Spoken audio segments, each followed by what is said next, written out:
আগের পর্যায়ে আমরা অভিনয় নিয়ে আলোচনা করছিলাম। অভিনয়ের মধ্যে আমরা জানি অভিনয় 4 প্রকারের হয়: আঙ্গিক, বাচিক, আহার্য ও সাত্ত্বিক। আজকে আমরা অল্প করে কিছু আঙ্গিক অভিনয় নিয়ে আলোচনা করছি। আঙ্গিক অভিনয় হচ্ছে মুদ্রা প্রধান। এই আঙ্গিক অভিনয়ের মধ্যেও আবার 3টে ভাগ আছে: অঙ্গ, প্রত্যঙ্গ এবং উপাঙ্গ। ঠিক আছে? এই যে আমরা অঙ্গ মানে শরীরকে মুখ্য অঙ্গগুলো চালনা করা। অঙ্গের মধ্যে যেমন 6 প্রকার আছে আবার: মাথা, 2 হাত, বক্ষস্থল, পার্শ্ব, কটি এবং 2 পা।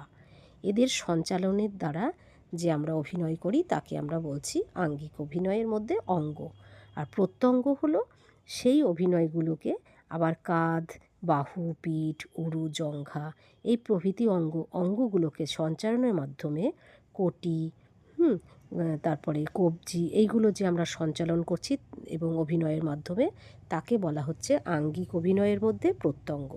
উপাঙ্গ এবং গলার ওপরের যে অংশগুলি, যেরকম চোখ, মাথা, থুতনি, নাক, গাল, ঠোঁট, জিভ ইত্যাদি শরীরের ছোট ছোট অংশগুলি যে আমরা সঞ্চালনের দ্বারা অভিনয় করছি তাকে বলা হচ্ছে উপাঙ্গ। এইভাবে আমরা এই মুদ্রাগুলিকে কিন্তু সঞ্চালন করছি।